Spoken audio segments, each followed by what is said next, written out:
माझ्या महाराष्ट्रातील बांधवांनो, भगिनींनो आणि मातांनो, सर्वांना नमस्कार. जय महाराष्ट्र. घाबरून जाऊ नका, कारण अनेकांचे फोन मला आले की आज संध्याकाळी आपण फेसबुक लाईव्ह करताय, तर आज मध्यरात्रीपासून लॉकडाऊन करतायत का. प्रथम मी काय बोलतो आहे ते जरा नीट समजून घ्या. मी आपल्याला घाबरवण्यासाठी आलेलो नाही आहे, तर आजची एकूण परिस्थिती काय आहे आणि या परिस्थितीतून आपल्याला सर्वांना मार्ग कसा काढायचा आहे, मार्ग काढण्यासाठी म्हणून मी आज आपल्याशी संवाद साधतोय. सर्वांना या गोष्टीची कल्पना आहे की आता जवळपास 1 वर्ष झालं आपण एका विचित्र विषाणूबरोबर लढतो आहोत. आणि याही गोष्टीची आठवण आपल्याला असेल की हेच ते दिवस होते. मार्च महिन्यामध्ये पहिला प्रथम कोविडने आपल्या महाराष्ट्रामध्ये शिरकाव केला आणि हा म्हणता एखाद्या मायावी राक्षसासारखा त्यांनी महाराष्ट्रच नव्हे तर देश व्यापून टाकला. मधल्या काळामध्ये आपण सर्वजण मिळून या व्हायरसला रोखण्यामध्ये नक्कीच यशस्वी झालो होतो, नक्कीच झालो होतो, त्याच्याबद्दल काही वादच नाही आहे. पण हे युद्ध आपण सगळ्यांनी मिळून एकत्र हातात हात घालून लढलो म्हणून ती परिस्थिती निर्माण झाली होती.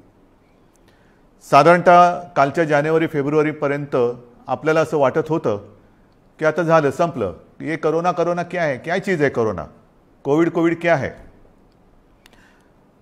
विशेष म्हणजे गेल्याही वर्षी अर्थसंकल्पीय अधिवेशन होतं, याही वर्षी तोच काळ आला, मार्च. अर्थसंकल्पीय अधिवेशन नुकतंच गेल्या महिन्यात पार पाडलं आणि आपल्याला सर्वांना कल्पना आहे की लॉकडाऊनच्या पार्श्वभूमीवरती आर्थिक परिस्थिती ही संपूर्ण जगाचीच दोलायमान झालेली आहे. आणि त्या परिस्थितीचा विचार करून महाराष्ट्र पुढे नेण्यासाठी एक अत्यंत चांगला अर्थसंकल्प आपल्या माननीय उपमुख्यमंत्र्यांनी, अर्थमंत्र्यांनी, अजितदादांनी मांडला. आपल्या सरकारचा तो अर्थसंकल्प महाराष्ट्र पुढे नेणारा, संकटातही महाराष्ट्र थांबला नाही, थांबणार नाही हे करून दाखवणारा तो अर्थसंकल्प आपण मांडला. आणि त्याच्यानंतर जे काय झालं म्हणजे काल परवाकडे होळी, धुलीवंदन सगळं पार पडलं, पण तिथपासूनच आपल्या राज्यात शिमग्याला सुरुवात झाली. असो, त्या शिमग्याबद्दल मी काय बोलणार नाही, त्यालासुद्धा मी जेव्हा उत्तर द्यायचं तेव्हा मी जरूर देईन. तो विषय आजचा नाही आहे. आजचा विषय आहे तो कोरोनाची परिस्थिती ही नेमकी काय, आपण काय करणार आहोत. मध्ये मध्ये मी आपल्याला सातत्याने सांगत आलेलो आहे की जर ही परिस्थिती अशीच राहिली तर आपल्याला परत एकदा लॉकडाऊन करावा लागेल की काय, अशी एक शक्यता मी बोलून दाखवली होती. ही शक्यता आजही पूर्णपणे टळलेली नाही आहे. मला आज पुन्हा एकदा आपल्याला सर्वांना आवाहन करायचं आहे, विनंती करायची आहे. कारण गेल्या वर्षभरामध्ये माझ्या महाराष्ट्रातील प्रत्येक बांधवांनी, भगिनींनी आणि मातांनी जे मी सांगत आलो ते अत्यंत आपुलकीने ऐकून घेतलं आणि त्याच्याप्रमाणे ते वागले. तुम्ही सगळे वागलात. यात सर्व धार्मिक नेते आले, सर्व धर्मीय आले, सर्व राजकीय पक्ष आले, त्यांचे कार्यकर्ते आले. आता काय झाले थोडंसं की मधला काळ जो आला त्या काळामध्ये आपण थोडे शिथिल झालो. आपण शस्त्र टाकली की काय अशी एक साधारणतः परिस्थिती निर्माण झाली. लग्न समारंभ थाटामाटात सुरू झाले, इतर पार्ट्या सुरू झाल्या, राजकीय मोर्चे, निदर्शनं, आंदोलनं, सगळं काही जणू काही कोरोना गेला अशा पद्धतीने आपण सुरू केलं. आणि तेव्हाही मी सांगत होतो की थोडा धीर धरा. पुन्हा एकदा मार्च एप्रिल एंडपर्यंत आपल्याला थोडासा एक संयम बाळगावा लागेल. दुर्दैवाने जी भीती केवळ मीच नव्हे तर ह्या विषयातले जे तज्ज्ञ आहेत त्यांनी जी व्यक्त केली होती ती खरी ठरली. मार्चच्या आधीपासूनच आपल्या राज्यामध्ये पुन्हा एकदा कोरोना मोठ्या राक्षसापेक्षा, म्हणजे गेला राक्षस होता त्याच्या डबल, टिबल, दुप्पट, तिपटीने अकराळ विकराळ रूप धारण करून आलेलं आहे. त्याच्यामध्येच विषाणूचा नवा अवतार, म्हणजे हे पण नवल आहे. आत्तापर्यंत आपण आपले विष्णूचे अवतार ऐकले होते, ज्याचे आपण पूजन करतो. ज्या ज्या वेळेला संकट आली त्या त्या वेळेला भगवान विष्णूंनी वेगवेगळे अवतार घेतले आणि आपल्याला वाचवलं. पण हा विषाणू जो आहे तो वेगवेगळे अवतार धारण करून आपल्याला संकटात टाकतोय आणि आपली परीक्षा बघतोय. पुन्हा एकदा तीच गरज आहे. आपल्याला सर्वांना धैर्याने, सगळं धैर्य एकवटून लढण्याची गरज आहे. लॉकडाऊन करणार का हा प्रश्न अजूनही मी उत्तर देत नाही. पण साधारणतः आत्ताची परिस्थिती काय आहे ह्याची कल्पना आपल्याला देण्याची मला पुन्हा एकदा गरज वाटते. जेव्हा ही परिस्थिती निर्माण झाली, किंबहुना कोविडची साथ सुरू झाली, आपल्याला पूर्ण माहिती आहे आपल्या राज्यामध्ये फक्त 2च ह्या विषाणूंची चाचणी जिथे होऊ शकते अशा प्रयोगशाळा होत्या. एक मुंबईमध्ये कस्तुरबा आणि दुसरी पुण्याला NIVची. आज त्या 2च्या जवळपास आपण 500 पर्यंत चाचण्या करणाऱ्या संस्था किंबहुना लॅब्स तयार केलेल्या आहेत. मुंबईमध्ये सुद्धा आपण दर दिवशी साधारणतः 50,000 चाचण्या आज करतो आहोत. गेल्या काही दिवसात, म्हणजे मला जी माहिती सगळी माझ्याकडे आलेली आहे त्याच्यात महाराष्ट्रामध्ये जी आपली क्षमता होती 75,000 चाचण्या दर दिवशी करण्याची, ती आपण वाढवून जवळपास 1,82,000 पर्यंत नेलेली आहे. 1,82,000, 75,000 ते 1,82,000 इथपर्यंत आज आपण रोजच्या चाचण्या करतो. येत्या काही दिवसात ही संख्या आपल्याला 2.5 लाखावर न्यायची. 2.5 लाख चाचण्या दर दिवशी महाराष्ट्रामध्ये लवकरात लवकर आपण करणार आहोत.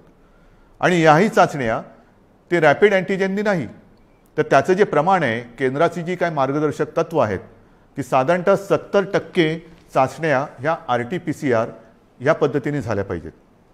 आता माझ्यापेक्षा सर्वांनाच माहिती झालेलं नेमकं RT-PCR म्हणजे काय, रॅट म्हणजे रॅपिड अँटीजेन टेस्ट म्हणजे काय. RT-PCR अचूकताही अधिक असते, अधिक चांगली असते. म्हणून आपलाही आणि केंद्राचाही आग्रह तोच आहे की जेवढ्या चाचण्या आपण करतो त्याच्यात किमान 70% चाचण्या ह्या RT-PCR असायलाच पाहिजेत. आणि त्याच पद्धतीने आपला महाराष्ट्र जेव्हा 75,000च्या आसपास चाचण्या करत होता त्याही वेळा तेव्हा त्याच टक्क्यात RT-PCR करत होता. आज जवळपास 1,82,000 करतोय, त्याच्यातही 70% RT-PCR आहेत. उद्या 2.5 लाख झाल्यानंतर, 3 लाख झाल्यानंतर सुद्धा आपण ह्या चाचण्या RT-PCRच अधिक ठेवणार आहोत. म्हणजेच काय की आपण कुठेही दर्जाची तडजोड करत नाही आहोत, अजिबात करत नाही आहोत आणि करणार नाही. एक तर पहिली गोष्ट अशी आहे की काहीही आपण लपवत नाही आणि लपवणार नाही. एक सुद्धा रुग्ण आपण लपवलेला नाही आणि लपवत नाही आहे. आणि म्हणून जी महाराष्ट्रातली जी परिस्थिती आहे ती सगळ्यांना जरी धक्कादायक वाटत असली तरी आपण सत्य काय आहे हे लोकांसमोर अगदी जसंच्या तसं ठेवतो आहोत. मग काही जण मला म्हणतात की इतर राज्यांमध्ये बघा, बिहारमध्ये निवडणुका झाल्या, बंगालमध्ये चालू आहेत, आणखीन इकडे झालं, आणखीन तिकडे झालं, मग तिकडे वाढ नाही, तुमच्याकडे का. मला त्याच्याबद्दल बोलायचं नाही आहे, अजिबात बोलायचं नाही आहे. मला माझा महाराष्ट्र प्यारा आहे, मला माझी जनता ही प्यारी आहे. त्यांची जबाबदारी ही आज माझ्यावरती असल्यामुळे ती जबाबदारी मी आधीच बोललेलो आहे की मला कोणी विलन ठरवला तरी देखील मी ती पार पाडेन, पाडणारच, ते माझं कर्तव्य आहे. म्हणून तुम्ही घाबरून जाण्यासारखं काही नाही आहे. पण जशी ही टेस्टची संख्या मी तुम्हाला सांगितली त्याचप्रमाणे आपल्याकडे कोविड येण्याच्या आधी जेवढे काही बेड संपूर्ण महाराष्ट्रामध्ये होते त्याची संख्या काही हजारामध्ये होती, म्हणजे 10,000 सुद्धा नसेल कदाचित. कारण आधी आपण कधी कल्पनाच केली नव्हती की असं काहीतरी आकस्मिक संकट येईल आणि आपली त्रेधात रिपीट उडेल. गेला मार्च महिन्यात तुम्हाला आठवतंय, बेड्स मिळत नव्हते, हॉस्पिटल्स मिळत नव्हते, उपचार मिळत नव्हते. मग सगळे हॉस्पिटल्स ओव्हरफ्लो व्हायला लागली होती, ॲम्ब्युलन्स मिळत नव्हते.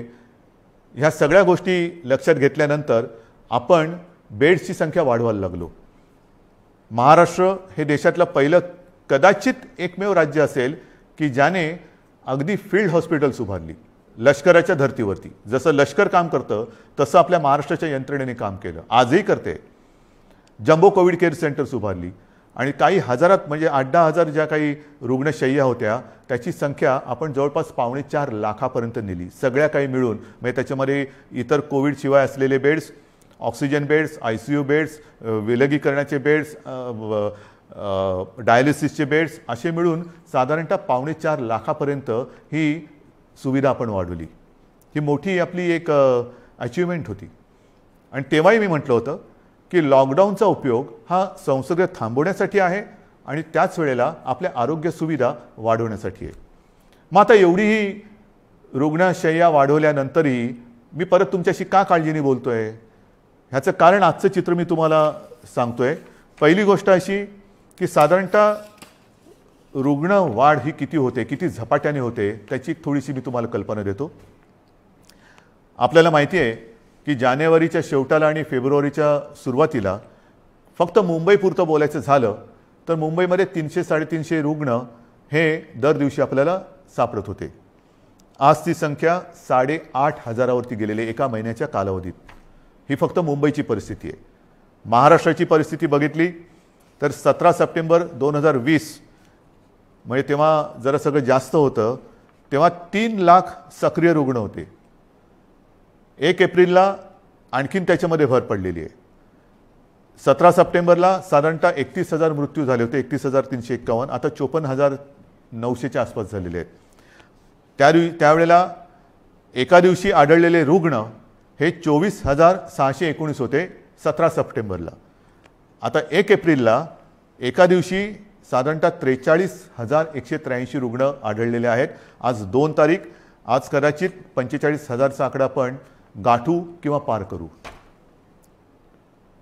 कोणत्या दिशेने चाललेलो होतो आपण बघा. आणि याच वेगाने जर का ही रुग्णवाढ होत राहिली तर मी जे तुम्हाला सांगितलं त्याच्यात मी बेड्सची तुम्हाला कल्पना देतो. साधारणतः विलगीकरणच्या ज्या बेड्स आहेत त्या 2,20,000 आहेत महाराष्ट्रामध्ये. आत्ताच त्या 1,37,549 भरलेले आहेत, म्हणजे 62% हे बेड्स भरले गेलेत. ICUचे बेड्स हे 20,519 आहेत, ते जवळपास 48% आज भरलेले आहेत. ऑक्सिजनचे बेड्स आहेत ते सुद्धा 62,000च्या आसपास आहेत, ते 25%च्या आसपास आज भरलेले आहेत. व्हेंटिलेटर्स 9,347, ते पण 25% जवळपास आज वापरात आहेत. ही परिस्थिती फार चिंताजनक आहे आणि म्हणून मी आज आपल्याशी संवाद साधायला आलो की ही परिस्थिती अशीच राहिली तर आणखीन 15-20 दिवसामध्ये आपल्याला ह्या सगळ्या सुविधा ज्या आहेत त्या अपुऱ्या पडायला लागतील. मग काही जण म्हणतील सुविधा वाढवत का नाही? वाढवतो ना. मी आदेश दिलेले आहेत की जिथे जिथे आवश्यक आहे आवश्यकतेनुसार या सुविधा वाढवा. पण सुविधा वाढवणं म्हणजे काय करणं? बेड्स वाढवणं आलं, व्हेंटिलेटर्स मिळतील, ऑक्सिजनचा साठासुद्धा आज आपल्याकडे फार मर्यादित आहे, तोही वाढवण्याचा आपला प्रयत्न सुरू आहे. औषधांचा साठा आपण घेऊ शकतो, परंतु बेड्स वाढले, व्हेंटिलेटर्स वाढले, ICUचे बेड्स वाढले तरी डॉक्टर्स कसे वाढणार, नर्सेस कशा वाढणार, आरोग्य कर्मचारी कुठून आणायचे? हा विचार फार महत्त्वाचा आहे आणि इकडेच खरा चिंतेचा विषय आहे. गेले वर्षभर ही संपूर्ण आपली यंत्रणा, मग त्याच्यात डॉक्टर्स आहेत, नर्सेस आहेत, आरोग्य कर्मचारी आहेत, पोलीस आहेत, आशा अंगणवाडी सेविका आहेत, महसूल यंत्रणेचे काही कर्मचारी आहेत, यांच्यापैकी बऱ्याच जणांना कोविडने गाठलेलं आहे. आजारातनं ते बरे झालेले आहेत.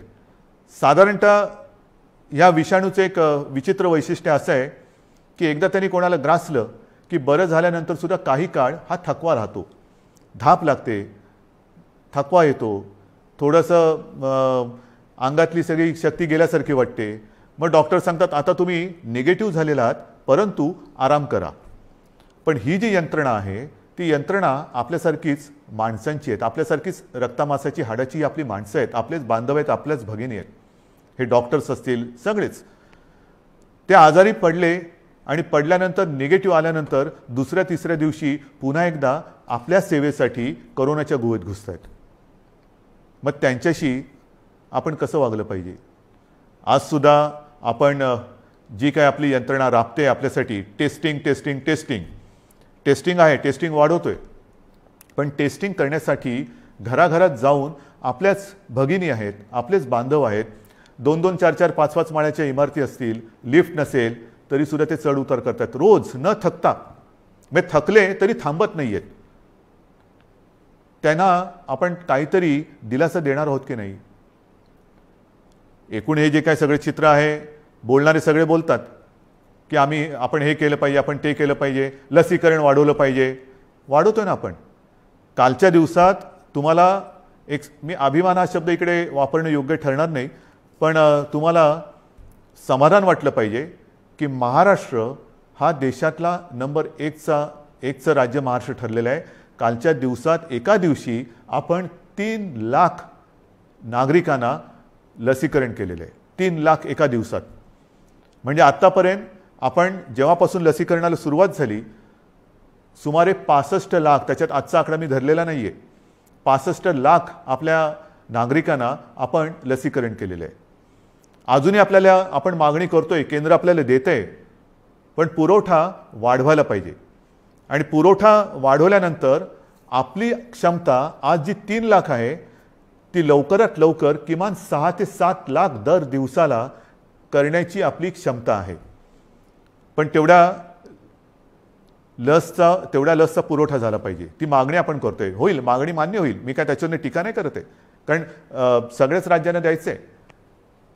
तर ही आपली क्षमता आहे. परंतु होतंय असं की लस घेतल्यानंतर, आता मी सुद्धा 1 डोस घेतलेला आहे लसचा.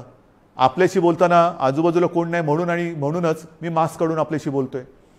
पण लस घेतल्यानंतर सुद्धा काही जण कोरोनाने बाधित होत आहेत. का होत आहेत? कारण लस घेतली आता सगळं झालं असं नाही आहे. लस घेतल्यानंतर सुद्धा मास्क हा घालणं अनिवार्य आहे. मी मधल्या काळामध्ये माननीय पंतप्रधानांनी जी एक व्हिडिओ कॉन्फरन्स घेतली त्याच्यात हा मुद्दा मी काढला होता. आणि मी बोलताना असं बोललो होतो की आमच्या इथे लसचे 2 डोस घेतल्यानंतर सुद्धा आणि तो मधला कालावधी झाल्यानंतर सुद्धा काही लोकांना संसर्ग झालेला आहे. तेव्हा स्वतः माननीय पंतप्रधानांनी सांगितलं की एक गोष्ट लक्षात घ्या की लस घेतली म्हणजे कोविड होणार नाही अशातला भाग नाही आहे. कोविड होईल, पण त्याची घातकता कमी होईल. म्हणजेच काय की साधारणतः धुवाधार पावसामध्ये एक छत्री असावी तशी ही छत्री आहे, जरूर आहे. पण आत्ता नुसता पाऊस नाही आहे, वादळ आहे. आणि या वादळामध्ये लस घेणे ही एक साधारणतः आपल्याकडे छत्री आहे, त्यातल्या त्यात कमीत कमी भिजावं म्हणून. आणि लस घेणं, टेस्ट वाढवणं, रोजच्या चाचण्या वाढवणं हा उपाय अजूनही तरी मी मानायला तयार नाही. जेवढ्या आपण चाचण्या वाढवतो आहोत तेवढी रुग्णसंख्या आपल्याला कळते, उपचारासाठी आपण त्याने घेतोय. परंतु रुग्णवाढ थांबवण्यासाठी अजून कोणी उपाय सांगत नाहीये. काय उपाय? उपाय नाहीये. पण लसीकरण करा. लसीकरण करतो आहोत. आज मी पुन्हा एकदा सांगतो, संपूर्ण देशात आपलं राज्य हे लस देणारं नंबर 1चं राज्य आहे. आजच्या दिवशी आपण 3 लाख नागरिकांना दर दिवशी लस देतोय. काल परवापासून 3 लाख हा आकडा गाठलेला आहे. परत एकदा सांगतो, लसीचा पुरवठा आपल्याला ज्या क्षणी वाढेल तेव्हा ही क्षमता आपण दुपटी तिपटीने वाढवू शकू एवढी आपली नाही म्हटलं तरी ताकद आहे, नक्कीच आहे. म्हणजेच काय की एका बाजूला आपली ही यंत्रणा ट्रॅकिंग, ट्रेसिंग, टेस्टिंग ह्याच्यासाठी बिझी आहे, दुसरीकडे उपचारांसाठी बिझी आहे, तिसरीकडे हीच यंत्रणा लसीकरणासाठी सुद्धा व्यस्त आहे. हे सगळं एकत्रित आल्यानंतर त्यांची काय स्थिती होत असेल ह्याचा थोडा आपण विचार केला पाहिजे. आणि म्हणून मला असं वाटतं की लॉकडाऊन करायचं का? इतर देशांनी काय केलेलं आहे? इतर देशाचा जर का आपण अंदाज घेतला तर अमेरिकेने सुद्धा 7 कलमी कार्यक्रम जाहीर केले आहे. त्याच्यामध्ये सुद्धा त्यांनी असं म्हटलेलं आहे की राजकारण नको, जीव महत्त्वाचा आहे, असं राष्ट्राध्यक्षांनी आवाहन केलं आहे. मला असं वाटतं आपल्याकडे सुद्धा सर्व पक्षीयांनी त्यांनी केलेलं आवाहन नाही, पण निदान मी केलेली विनंती मानायला काय हरकत नाही आहे. जीवाशी खेळ नको, कृपा करून याच्यात राजकारण आणू नका. ब्राझीलमध्ये तर फारच पंचायत झालेली आहे, कारण तिकडे मार्चच्या एका महिन्यात जवळपास 60,000 मृत्यू झालेले आहेत. मृत्यूदर दुपटीने वाढला आहे. बेरोजगारीची म्हणजे मृत्यू पण होत आहेत आणि बेरोजगारीची पण समस्या वाढते. फार विचित्र परिस्थिती ब्राझीलमध्ये. रशियामध्ये पण लस आलेली आहे, त्याच्यामध्ये ते थोडं लस आणि त्या लसीकरणामध्ये ते पुढे आहेत. फ्रान्समध्ये परिस्थिती नाजूक आहे, तिथेही जी माहिती मिळते तिकडे तिसऱ्यांदा राष्ट्रीय लॉकडाऊन करण्यात आलेला आहे आणि ह्या लॉकडाऊनच्या मध्ये केवळ जीवनावश्यक वस्तूंची दुकाने उघडण्यास परवानगी दिलेली आहे. कार्यालयातील लोकांना फक्त घरून काम करावे लागेल. पुढील 3 आठवड्यांसाठी शाळा पूर्णपणे बंद ठेवण्यात येतील. या 4 आठवड्यात कोणत्याही प्रकारची जाहीर सभा होणार नाही. त्यांच्यावर पूर्ण बंदी असेल. कोणीही आवश्यक कारणाशिवाय आपले घर सोडणार नाही. हे मी तुम्हाला नाही सांगितलं, हे फ्रान्समधलं वातावरण तुम्हाला सांगतो. नाही तर तुम्हाला वाटेल मी आत्ताच काहीतरी लॉकडाऊन जाहीर केले काय. हंगेरीमध्ये पण वर्क फ्रॉम होम बंधनकारक आहे. डेन्मार्कमध्ये तसंच आहे. ग्रीसमध्ये हळूहळू निर्बंध हटवायला सुरुवात झालेली आहे. बेल्जियमने परत एकदा महिन्याभराचा कडक लॉकडाऊन लावला आहे. पोर्तुगाल सरकारने शहरांमधील नागरिकांची ये जा थांबवली आहे. आयर्लंडमध्ये तर डिसेंबरपासून कडक लॉकडाऊन आहे. फिलिपिन्समध्ये मनिला व आसपास परत 1 आठवड्याचा कडक लॉकडाऊन लावला आहे. केनियामध्ये सुद्धा देशभर कडक निर्बंध लावलेले आहेत. UK सुद्धा आता हळूवार त्यांनी 2-2.5 महिन्याचा लॉकडाऊन केल्यानंतर हळूवार निर्बंध शिथिल करतायत. जसं आपण हळूवार शिथिल केले तसंच UK तिकडे तर 2.5-3 महिन्याचा अत्यंत कडक लॉकडाऊन होता आणि आता हळूवार ते निर्बंध शिथिल करतायत. इटलीमध्ये सुद्धा तशीच आहे. जर्मनीमध्ये सुद्धा तीच परिस्थिती आहे. पोलंडमध्ये तीच आहे. हे सगळं लक्षात घेतल्यानंतर मला माहिती आहे की लॉकडाऊन हा खूप घातक आहे. परंतु जी कात्रीत मी मागाशी म्हटलं की एका कात्रीत आपण सापडले. एका बाजूला अर्थचक्र आहे. अर्थचक्र चालवायचं तर अनर्थ ओढवतोय. अनर्थ थांबवायचा तर अर्थचक्र बंद पडतंय. करायचं काय मग. आणि मधल्या काळामध्ये जी काही मतं हे तज्ज्ञ ह्या क्षेत्रातले आहेत नाही आहेत, मी त्यांची नावं नाही घेत, पण त्यांनी त्यांची मतं मांडलेली आहेत.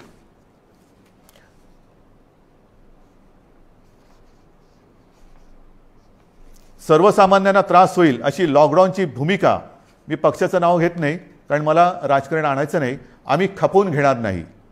तुम्हाला आलेला झटका म्हणजे नियम नको. महाराष्ट्रामध्ये कोरोनाचं नाटक पुन्हा सुरू झालेलं आहे. कोरोनाच्या संसर्गाला लॉकडाऊन हा पर्याय नाही. आम्ही लॉकडाऊनला जोरदार विरोध करू, रस्त्यावरती उतरू. हिटलरसारखं वागू नका. सर्वसामान्य जनतेला लॉकडाऊन परवडणारा नाही. जनता आधीच लॉकडाऊनला कंटाळली आहे. त्यामुळे राज्यात लॉकडाऊन लावणे हा पर्याय नव्हे. लॉकडाऊन हा अंतिम पर्याय होऊ शकत नाही. लॉकडाऊन लावायचं असेल तर आधी रोजगाराचे पैसे 5,000 रुपये का काय ते थेट खात्यात जमा करा. एका उद्योगपतीने सांगितले की लॉकडाऊन लावण्याच्या ऐवजी आरोग्य सुविधा वाढवा. आता आरोग्य सुविधा मी तुम्हाला सांगितली काय परिस्थिती आहे. गेल्या वर्षभरात आपण एवढी आरोग्य सुविधा वाढवली, अजूनही वाढवतो आहे. पण मुद्दा असा येतो की हे जे काही आपल्याला सल्ले देत आहेत त्यांना मी सांगू इच्छितो हात जोडून, उद्योगपतींना सांगतो, म्हणजे त्या ज्यांनी सांगले सगळ्या उद्योगपतींबद्दल नाही, की आरोग्य व्यवस्था वाढवतो मी, बेड्स वाढवतो, सगळं वाढवतो, पण कृपा करून रोज मला किमान 50 डॉक्टर्स, नर्सेस, आरोग्य कर्मचारी यांचा महाराष्ट्रभर पुरवठा होईल अशी काहीतरी सोय करा. कारण नुसतं फर्निचरचं दुकान म्हणजे आरोग्य सुविधा नाही आहेत. त्याच्यामध्ये व्हेंटिलेटर आल्यानंतर व्हेंटिलेटर वापरणारे सुद्धा तज्ज्ञ लागतात. ऑक्सिजन किती द्यायचा, किती प्रमाणात द्यायचा याच्यासाठी सुद्धा त्या विषयातला तज्ज्ञ लागतो. अगदी रेमडेसिवीर द्यायचं झालं तर ते कसं दिलं पाहिजे ते समजणारा डॉक्टर लागतो. ही तज्ज्ञ लोक आणि डॉक्टर्स ही कुठून आणायची. आणि ही परिस्थिती जर का बघितली तर मला तुमच्याकडनं हीच अपेक्षा आहे. जे सांगतायत की लॉकडाऊन केला तर आम्ही रस्त्यावरती उतरू, माझं म्हणणे जरूर उतरा, उतरलंच पाहिजे. पण ते लॉकडाऊनच्या विरोधात नाही, तर लॉकडाऊन होऊ नये म्हणून कोरोनाच्या विरुद्ध तुम्ही उतरा. या डॉक्टर्सना मदत करायला तुम्ही रस्त्यावरती उतरा. ज्या कुटुंबांमध्ये करते करविते ज्यांचा मृत्यू झालेला आहे त्या कुटुंबियांची जबाबदारी घेण्यासाठी रस्त्यावरती उतरा.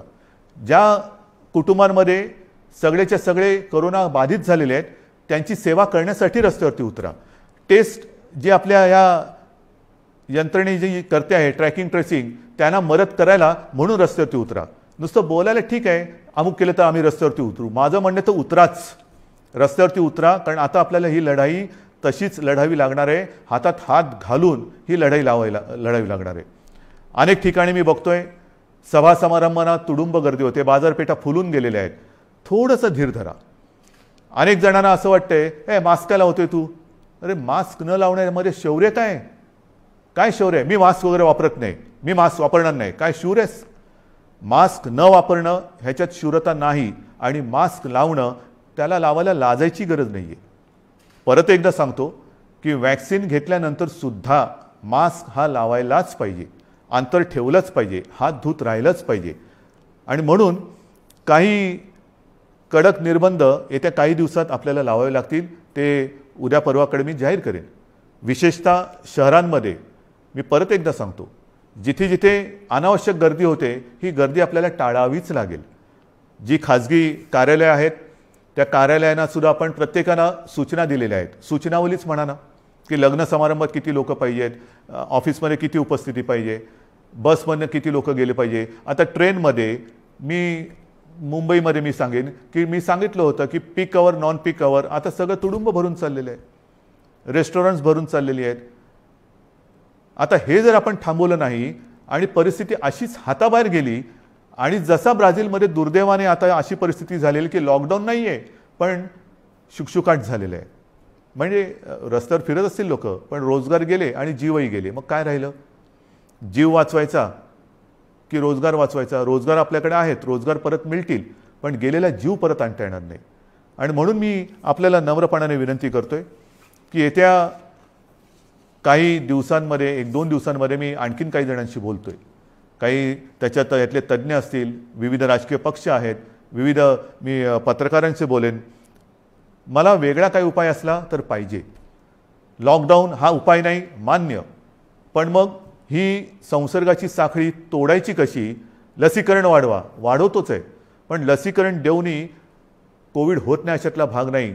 लसीकरण घेतल्यानंतर, लस घेतल्यानंतर सुद्धा कदाचित लस घेतलेल्याला कोविडचा त्रास कमी होईल पण तो दुसऱ्याला संसर्गित करू शकतो, हेही आता सिद्ध झालेलं आहे. मग करायचं काय? दुसरा उपाय असेल जरूर सांगा, पण त्याहीपेक्षा माझा विश्वास आपल्यावरती आहे. कारण तुम्हीच या युद्धातले खरे सैनिक आहात. हे युद्ध आपल्या सगळ्यांचं आहे, हे एकट्या दुकट्याचं युद्ध नाही आहे. ज्या गोष्टी मी तुम्हाला सांगितल्या आपण नाही पाळू शकत. कारण नसताना घराबाहेर पडू नका, नाही घरात थांबू शकत. अनावश्यक ठिकाणी गर्दी करू नका, गर्दी टाळू नाही शकत. गरज नसेल तर इकडे तिकडे फिरू नका, हे फिरणं टाळू नाही शकत. सार्वजनिक ठिकाणी फिरताना घराबाहेर पडल्यानंतर मास्क लावलाच पाहिजे, मास्क घालू नाही शकत. एकमेकात थोडं अंतर ठेवा, अंतर ठेवू नाही शकत. म्हणजे लॉकडाऊन आपण टाळू शकतोय पण टाळणं ही जिद्द, ज्या जिद्दीने तुम्ही पहिल्या लढलात त्या जिद्दीने पुन्हा जर का उतरलात तर आपल्याला, मी अजूनही म्हणतो आता थोडा काळ राहिलेला आहे. कारण परिस्थिती तुम्हाला मी सांगितले, अशीच रुग्णवाढ होत राहिली तर 15-20 दिवसात हॉस्पिटल्स तुडुंब भरून जातील. काही काही जिल्ह्यामध्ये आत्ताच ही परिस्थिती आलेली आहे. ऑक्सिजनसुद्धा कमी पडू शकतोय, व्हेंटिलेटरसुद्धा कमी पडू शकतात. ही परिस्थिती आजही आपण स्वयंशिस्तीने टाळू शकतो. संसर्गाची लाट, कोरोनाला आपण रोखू शकतो. रोखण्याची जिद्द ही तुमच्यात आहे की नाही हा फार महत्त्वाचा प्रश्न आहे. सरकार लॉकडाऊन करणार की नाही यापेक्षा प्रत्येकाने ठरवलं पाहिजे की मी कोरोनाला हरवणार की नाही, मी कोरोनाला रोखणार की नाही. हे जर का तुम्ही प्रत्येकाने ठरवलं, होय मी रोखणारच. कारण आपण गेले वर्षभर माझे कुटुंब माझी जबाबदारी असेल, आता पुन्हा मी प्रत्येकाला सांगितले की मी जबाबदार, माझा मास्क माझी सुरक्षा. ह्या सगळ्या ज्या काही गोष्टी आहेत नवीन, ह्याच्यात काहीही नाही. जे पहिल्या दिवशी होतं ते आजही आहे.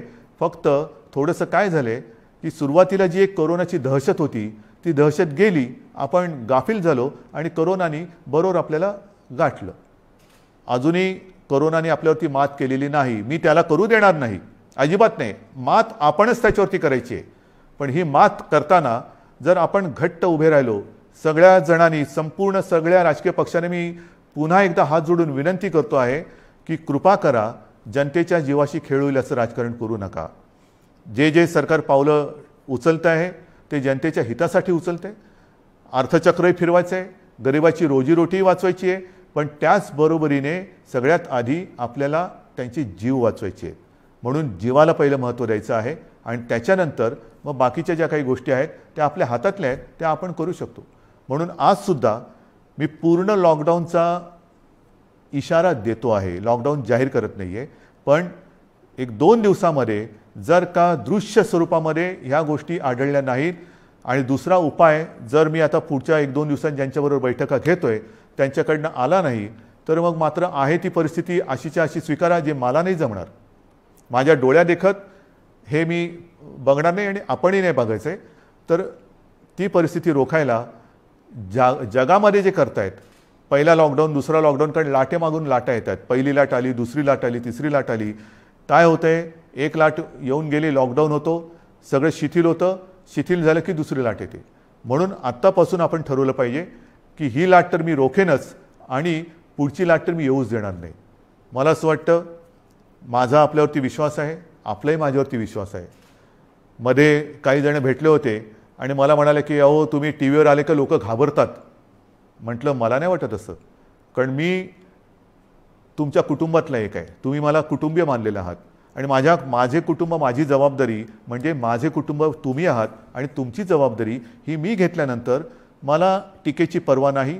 जे जे तुमच्या हिताचं असेल ते मी करणार आणि करेन. पुन्हा एकच सांगतो की सरकार यंत्रणेच्या बाबतीत कुठेही कमी पडलेलं नाही, पडू देणार नाही. सरकार खंबीर आहे, सरकार ठाम आहे. आरोग्य सुविधा कुठेही कणभर सुद्धा मी कमी पडू देणार नाही. मात्र ही एका हाताने टाळी वाजणार नाही. दोन हात जेव्हा एका हातात हात घालून आपण काम करू तर आणि तरच यश मिळेल. आणि मला आपल्या सहकार्याची अपेक्षा आहे, सर्व राजकीय पक्षांकडनं अपेक्षा आहे, सर्व धर्मियांकडनं अपेक्षा आहे. पुन्हा एकदा आपल्या उत्सवांवरती, सणांवरती बंधनं आणावी लागतील. जसं गेल्या वर्षी आपण सहकार्य केलं तसंच पुन्हा एकदा हे सहकार्य कराल अशी आशा नाही, असा विश्वास व्यक्त करतो. आणि ही लढाई पुन्हा एकदा लढण्यासाठी आणि जिंकण्यासाठी सिद्ध व्हा, एवढ्याच शुभेच्छा देतो. जय हिंद, जय महाराष्ट्र.